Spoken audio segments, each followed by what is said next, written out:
ভারত উত্তাল এবং দিল্লি পুরা কাঁপছে আন্দোলনে। এমত অবস্থায় ভারতের মুসলমানদের কি করণীয়? তারা কি আন্দোলনে যোগ দিবে, শরিক হবে, নাকি নীরবতা অবলম্বন করবে? যেহেতু অমুসলিম আধিক্যের দেশে তারাই রাষ্ট্রটাকে শাসন করে, সেক্ষেত্রে আপনার বক্তব্য কি? ভেরি ভেরি ইম্পর্টেন্ট একটা বিষয়।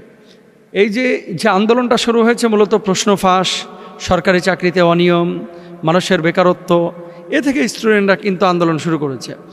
কিন্তু এখন মুসলমান হিসেবে আপনার করণীয় কি? আমরা যখন কোনো কথা বলি অনেকে বলে যে মুসলমানদেরকে আমরা মিসগাইড করছি। না, আপনার হকের জন্য, আপনার অধিকারের জন্য আপনি যে কোনো রাষ্ট্রেই কিন্তু আন্দোলন করতে পারেন, মিছিল করতে পারেন, মিটিং করতে পারেন, এটা আপনার গণতান্ত্রিক অধিকার ওই রাষ্ট্রের। এখন এখানে যে ইস্যুটা তৈরি হয়েছে, বর্তমান সরকার যারা ভারতের রাষ্ট্র পরিচালনা করছে, আপনারা দেখছেন পশ্চিমবাংলায় কি করছে।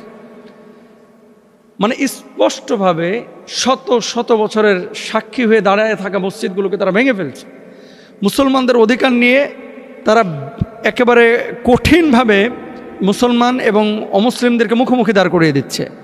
তা মুসলমানদের অধিকারের ব্যাপারে তারা সচেতন না। যেখানে বাংলাদেশে আমরা আমাদের অমুসলিম ভাইদেরকে, বোনদেরকে এত স্বচ্ছতার সাথে, হৃদ্যতার সাথে তাদের সাথে আমরা মিলেমিশে বসবাস করছি, কিন্তু ভারতে প্রায়ই কিন্তু এই ঘটনাগুলো ঘটছে। তাহলে মুসলমানদের অধিকার রক্ষার জন্য মুসলমানের যেখানে আন্দোলন করার দরকার, অবশ্যই মুসলমান সেখানে কথা বলবে। আর যেখানে মুসলমানদের অধিকার নেই, রাষ্ট্রীয় অধিকারের সাথে সংশ্লিষ্ট মুসলমানদের অধিকারের কোনো সম্পৃক্ততা নেই, সেই জায়গাটায় মুসলমানরা নীরব থাকবে। এখন আপনার আমার করণীয় কি? আপনার আমার করণীয় হচ্ছে, এ দেশ থেকে আপনি কিছু করতে পারবেন না। আপনাকে কি করতে হবে? দোয়া করতে হবে। আর মজার বিষয় হচ্ছে, দেখেন, ইউরোপে, আমেরিকায় কোনো অঞ্চলে যদি এরকম বৃহৎ কোনো আন্দোলন হয়, যারা দায়িত্বশীল তারা কিন্তু পদত্যাগ করে। কিন্তু এই উপমহাদেশে কেন যেন চেয়ারটার খুব মজা। একবার যদি নিতম্বের সাথে চেয়ার লেগে যায়, এই চেয়ার কিন্তু আর সরতে চায় না, ছাড়তেও চায় না। এটা কিন্তু বড় একটা সমস্যা, বড় একটা সমস্যা। তো এখন দেখলেন না কিয়ার স্টারমার ব্রিটিশ প্রধানমন্ত্রী কি করলেন? তারপরে এর আগে বরিস জনসন, কত মানুষ এরকম ক্ষমতা ছেড়ে দিয়েছেন, ঋষি সুনাক, এরা পারে। কিন্তু এই উপমহাদেশের মানুষ কেন যেন মানে জান না দেওয়া পর্যন্ত এরা ক্ষমতা ছাড়তে চায় না।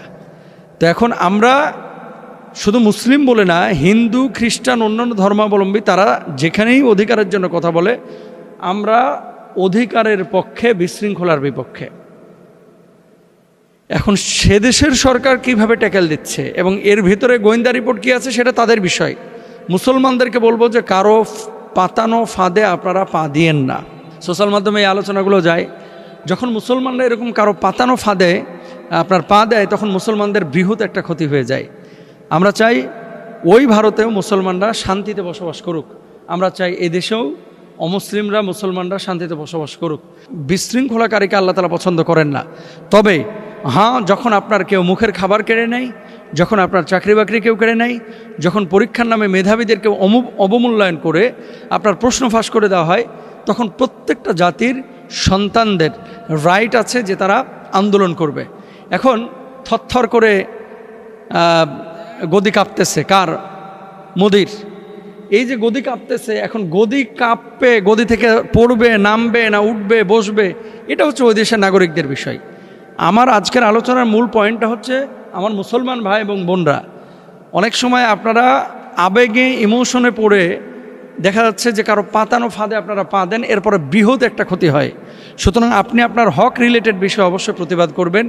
যেখানে আপনার হক নাই, যেখানে রাষ্ট্রীয় আইন ভঙ্গ হয়, ওই জায়গাগুলোতে বৃহৎ স্বার্থে আপনাকে নীরবতা অবলম্বন করতে হবে।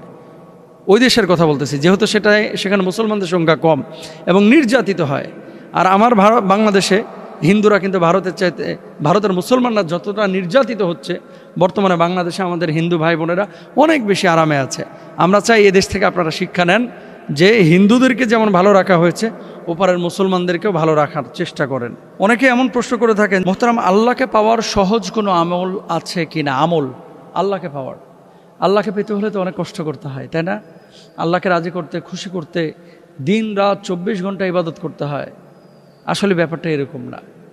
দেখেন আল্লাহ কি বলছেন কোরআনে, ফাইদা কুদিয়াতিস সলাতু ফান্তাশিরু ফিল আরদ, যখন সলাত আদায় হয়ে গেল তখন জমিনের মধ্যে ছড়িয়ে পড়ো, ওয়াবতাগু মিন ফাদলিল্লাহ, জীবিকা অন্বেষণ, আল্লাহর রহম তালাশ করো। আল্লাহর অনুগ্রহ তালাশ করো। তার মানে কি বোঝা যায়? যে কিছু সময় আছে ইবাদতের, আর কিছু সময় আছে হচ্ছে কাজের। নামাজের সময় নামাজ, ইবাদতের সময় ইবাদত, কাজের সময় কাজ। তো আপনার চিন্তা চেতনা যখন এমনটা হবে, আমি কাজ করে যেটা নিজে উপার্জন করব অথবা খাবো, আপনার এটা দিয়ে যে শক্তি সঞ্চার হবে, আমি আল্লাহর ইবাদত বন্দেগী করব এটা দিয়ে, আপনার ওই যে দোকানে বসা, অফিসে বসে, এগুলোও সওয়াবের কারণ হয়ে যাবে। সুবহানাল্লাহ। এখন 3টা কাজ রয়েছে, যে 3টা কাজ বা আমলের মাধ্যমে সহজে আল্লাহ সুবহানাহু ওয়া তাআলাকে সন্তুষ্ট করা যায় বা আল্লাহকে পাওয়া যায়। 1 নাম্বার, অসুস্থ, ক্ষুধার্ত ও তৃষ্ণার্ত মানুষের সাহায্য করা। শুধু মানবিক কাজ নয়, এটা আল্লাহর নিকট প্রিয় হওয়ার আমল, কেননা আল্লাহ এগুলো নিজের সাথে সম্পৃক্ত করেছেন। কোনো মানুষ যখন কোনো মাখলুকের সেবা করে, আল্লাহ বলছেন সে মাখলুকের না, সে যেন খালেক, মানে আমি আল্লাহর সেবা করব। এবং নবীজি হাদিসের মধ্যে বলছেন, আহাব্বুন নাস ইলাল্লাহি মান ইয়ানফাউহুম লিন-নাস, আল্লাহর কাছে সবচেয়ে প্রিয় মানুষ হচ্ছে সে মানুষ, সবচেয়ে প্রিয় হচ্ছে সে যা মানুষের উপকারে কাজ করে। 1 নাম্বার। 2 নাম্বার, দেখেন, খয়রুন নাস মান ইয়ানফাউন নাস, নবীজি সাল্লাল্লাহু আলাইহি ওয়াসাল্লাম বলছেন মানুষের মধ্যে উত্তম হচ্ছে সে মানুষ যে মানুষের উপকারে কাজ করে। তাহলে আপনি তৃষ্ণার্তকে পানি দিবেন, অসুস্থকে সেবা দিবেন, অভুক্তকে খাবার দিবেন, অসহায়কে আশ্রয় দিবেন, দরিদ্রকে আপনি সচ্ছল করার চেষ্টা চালাবেন। এটা যদি করেন আল্লাহর প্রিয় আপনি হয়ে যাবেন এবং আল্লাহর কাছে আপনি পৌঁছাবেন। রাহমানি ফাউন্ডেশন, যেটার চেয়ারম্যান আমি, আমার প্রতিষ্ঠান, এটার মাধ্যমে কিন্তু মানুষের খেদমত এভাবে আমি করছি, আলহামদুলিল্লাহ। আপনারাও এটার সাথে থাকবেন ইনশাআল্লাহ। এরপরে 2 নাম্বার, দেখেন, প্রতিবেশী, আত্মীয় বা যে কোনো মানুষের দুঃখে কষ্টে পাশে দাঁড়ানো, এটা ইমানি দায়িত্ব। যখন কোনো মানুষ মানুষের উপকারের জন্য এগিয়ে যায়, আল্লাহ তাআলা তার উপকারের জন্য এগিয়ে আসেন। মানে আপনি একজন মানুষের উপকারের জন্য সামনের দিকে এগিয়ে যাচ্ছেন, আল্লাহ আপনার উপকার করার জন্য এগিয়ে আসছেন। তাহলে আল্লাহ রাব্বুল আলামিন আপনার উপরে খুশি হোক, আপনি যদি চান তাহলে নিজের আত্মীয়র সম্পর্ক রক্ষা করেন, আত্মীয়দের সাথে ভালো আচরণ করেন, আপনি আপনার আত্মীয় স্বজনের হকগুলো আদায় করেন, আশপাশে প্রতিবেশী যারা দুঃখে কষ্টে আছে তাদের কষ্ট লাঘবের চেষ্টা করেন। যদি আপনি কষ্ট লাঘব করেন, আল্লাহ তাআলা আপনার কষ্ট লাঘব করে দেবেন ইনশাআল্লাহ। 2 নাম্বার। 3 নাম্বার, 1 গ্লাস পানি দেওয়া বা একজন অসুস্থকে দেখতে যাওয়া, এই ছোট কাজগুলোও কিয়ামতের দিন বড় পুরস্কারের কারণ হবে। 4 নাম্বার, আল্লাহর সাথে সম্পর্ক গড়ার একটি মাধ্যম হলো মানুষের সেবা করা। এটি ইবাদতেরই একটি রূপ। মানে আপনি যদি চান যে আল্লাহ রাব্বুল আলামিন আপনাকে প্রিয় বানায় নেক, আল্লাহর সন্তুষ্ট আপনাকে, আল্লাহর সন্তুষ্টে আপনার উপর আচ্ছাদিত হয়ে যাক, মানে পুরো আপনাকে ঘিরে রাখুক, আল্লাহর বিশেষ জিম্মাদারি আপনার উপর আসুক, যদি আপনি চান তাহলে অবশ্যই আপনাকে হিউম্যানিটেরিয়ান কাজ করতে হবে। এক কথায় মানুষের কল্যাণে কাজ করতে হবে। দেখবেন যে সমস্ত মানুষের ইন্টেনশন বা চেতনা এরকম, নিজে খাবো, নিজে পড়বো, ভালো জীবনযাপন করবে, এগুলো অসুস্থ বেশি হয় এবং দুনিয়া এগুলো ভোগ করতে পারে না।